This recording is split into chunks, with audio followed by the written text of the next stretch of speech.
Kaixo ongi etorri enpresarean telebistaren elkarrizketa saiora. Dakizuen bezala, bai Euskarari elkartearen proiektua da enpresarean, eta proiektuaren helburua da Euskaraz lan egin nahi duten enpresen eta profesionalen arteko harremana eta elkarlana sustatzea. Aurten gainera, enpresarean azoka izango dugu urriaren 24an, Hernaniko Oronaideon, eta egitarau bikaina antolatu dugu adimen artifizialarekin Euskal Herriko enpresetan egiten ari direna ezagutzeko. Adimen artifizialarekin lanean ari dira MLA Kopen, azokan bertan parte hartuko du, eta bertako berrikuntza eta negozio garapeneko arduraduna Maria Ruiz gonbidatu dugu enpresarean telebistara. Ongi etorri, Maria. Eskerrik asko. Bueno, Maria, azaldu guztu lehenengo, zer da MLA Kop eta zer zerbitzu eskaintzen dituzue? MLAko Mondragon barruko bi kooperatiben arteko fusio batetik sortu da, bi kooperatiba historiko, Alekop eta Mondragon Lingua. Mondragon Linguaren esparrua hizkuntzak ziren, Alekopena formakuntza eta bietatik MLAkop sortu da. Eta zer egiten dugu MLAkopen, zein da gure kooperatibaren helburua, soluzioak eskaintzea formakuntzaren munduan. Zer esan nahi dugu soluzioen bitartez? Azkenean, akonpainamendua, diagnostikoa, produktu bat, laguntzea enpresa eta partikularrei soluzioen bitartez, soluzio pertsonalizatuen bitartez, formakuntzarekin erlazionatutako beharrei erantzuna ematen. Zure kasuan, zein arlotan egiten duzu lan? Zein izaten da zure egin beharra? Aipatu dudan bezala, fusio batetik etorri da MLAkop eta hausnarketa honen barruan ikusi da talentuaren garrantzia oso handia dela eta batez ere talentuaren kudeaketa. Enpresa askok eta pertsona askok hitz egiten dugu talentuaren inguruan, baina uste dugu oraindik ez dela lortu hau tangibilizatzea. Orduan, nire lana talentuaren kudeaketa honen barruan da ekintzak sortzea benetan talentu horren kudeaketarako. Eta lehen produktuak eta zerbitzuak zirenak soluzio bihurtzea, soluzio integralak, kasu honetan formakuntzaren munduan eta talentuaren kudeaketarako. Talentua ulertuta, talentuaren erakarpena, birkualifikazioa eta fidelizazioa bezala. Eta adimen artifizialarekin lotuta, ez dakit lanen batean zabizte MLA Kopen, zer lantzen zabizte? MLAkopen negozio desberdinak daude eta aintzinatik guztietan teknologia eta batez ere adimen artifiziala erabili da. Esate baterako itzulpen gintzan, adimen artifiziala erabiltzen da itzulpen automatikoetarako.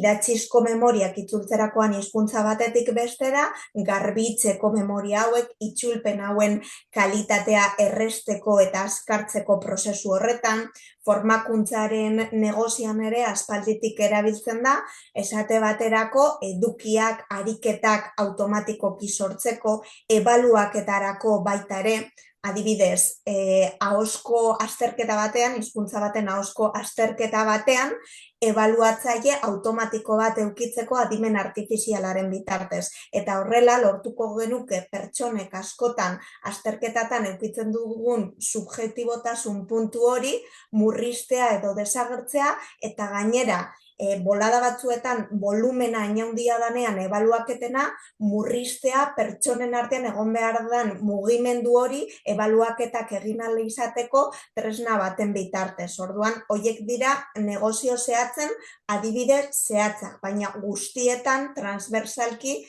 teknologia egongo litzateke eta nola ez fusio honetatik sortu dan talentuaren kudeaketaren negozio lerro berri honetan ere gure helburua da teknologia lagungarri eukitzea, bide lagun eukitzea bide honetan soluzio horiek sortzeko eta enpresei talentuaren kudeaketaren bidean lagundu ahal izatea tresna teknologikoen bitartez.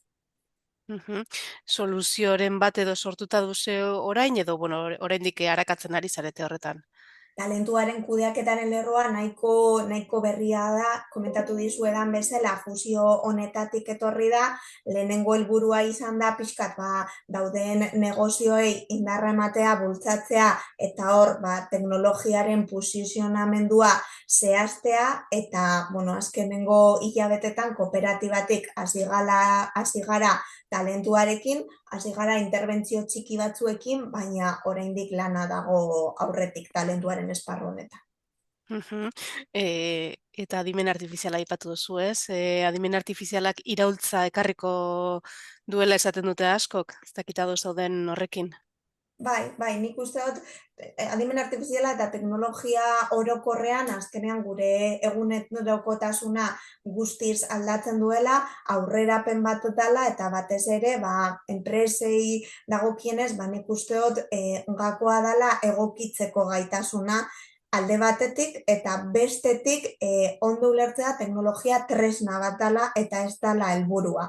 Orduan, gure egunerokotasuna erresteko, gure zerbitzua, gure produktua, gure inpaktua gizartean hobetzeko dan bitartean horretarako dago teknologia eta ondo erabiltzen jakin behar dugu eta horregatik iraultza bat suposatzen du gure egunerokotasunean dauden 11.000 esparrutan inpaktua daukalako.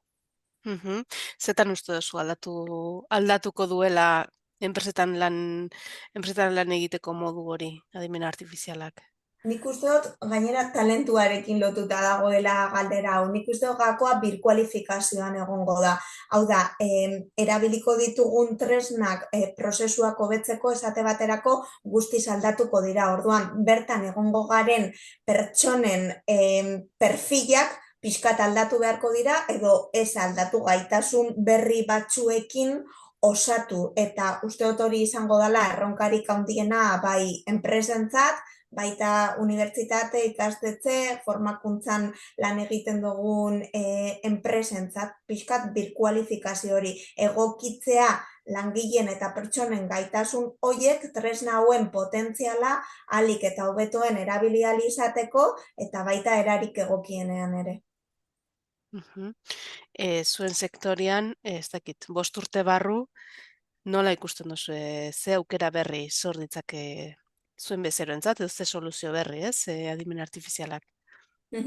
Nik uste dut, pixkat hasieran aipatu dudan bezala, MLA kopen helburu berria edo gure misioa, gure helmuga da soluzioetan oinarritzea, soluzio integraletan. Orduan horrek suposatzen du prozesu bat dagoela gure bezeroekin, bere arazoak ondo ezagutzeko, diagnostiko bat, hortik proposamen bat egongo da non formakuntza egon daiteken eta baita beste zerbitzu batzuk, tresna batzuk erabiliko ditugu formakuntza horretarako eta gero akonpainamendua edo aholkularitza egongo da. Orduan, bide oso hau, ziklo osoa bete ahal izateko hasieratik eta bukaerara arte teknologia ezinbestekoa da eta horren adibide, itzulpenen kasuan abiadura edo lortzen dugun fiabilitate maila itzulpen batean.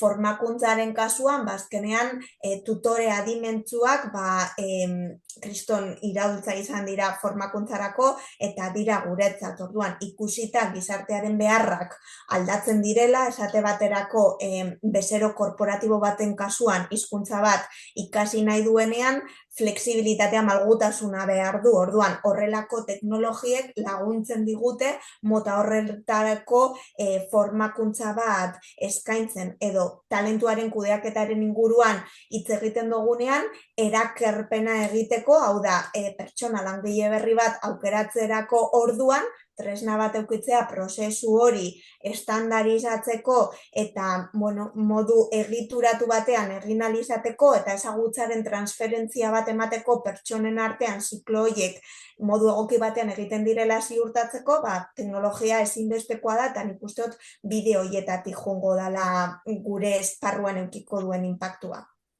Mhm. Bueno, etorkizun interesgarria orduan, ez da, Maria? Bai. Beste Bai, bai, kontu bat ere bai. izaten da inklusibotasunarena, ez? Nola ziurtatu enpresak adimen artifizialean oinarritutako irtenbide horiek inklusiboak izatea, ingurune global batian, bai kultura, hizkuntza desberdintasunak errespetatuz. Eta gure kasuan euskera, ez? Mhm. Nik uste dut, adimen artifizialaren gakoetako bat da azkenean tresna hauen atzean algoritmo batzuk daude eta algoritmo horiek ez daukate arrazoitzeko gaitasunik, baina bai ikasteko gaitasuna errepikatzen diren patroi batzuen bitartez. Orduan hori dana ziurtatu alizateko, inklusibitate hori ziurtatu alizateko bai genero aldetik, bai hizkuntza aldetik, kultura aldetik elikaduran dago, hau da, ze datuekin elikatzen ditugun algoritmo horiek. Orduan, teknologoek, teknologian lan egiten dugun pertsonek eta batez ere algoritmo hauek programatzen dituzten pertsonek kontutan hartu behar dute inklusibitate hau patroi horiek modu inklusibo batean elikatu alizateko eta gero tresna hauek gai izateko inklusibitate hori errespetatzen emaitzan, ez, bukaerako puntuan. Mhm. Ba, oso, no, Maria, enpresaren azokan data gertu daukagu, ez dakite oraindik izena eman ez duen horri, zer esako zenioke animatzeko? Bueno, nik ikusi danaren gatik oso islari desberdinak egon gara, oso ekintza desberdinak egongo dira, orduan nik animatzen dut mundu guztia apuntatzera, azkenean desberdintasunean dagoelako aberastasuna, eta bueno, enpresa desberdinetatik goaz, pertsona oso desberdinak, teknologiaren inguruko oso ikuspegi desberdinekin, orduan kasu honetan, dibertsitatea eta desberdintasun gako hori ikuspegi desberdinak ziurtatuta daude. Ba, oso, no, Maria, ea kaso egiten dizuten orduan. Ba, eskerrik asko, elkarrizketagatik eta hurrengora arte. Eskerrik asko zuri, hurrengora arte.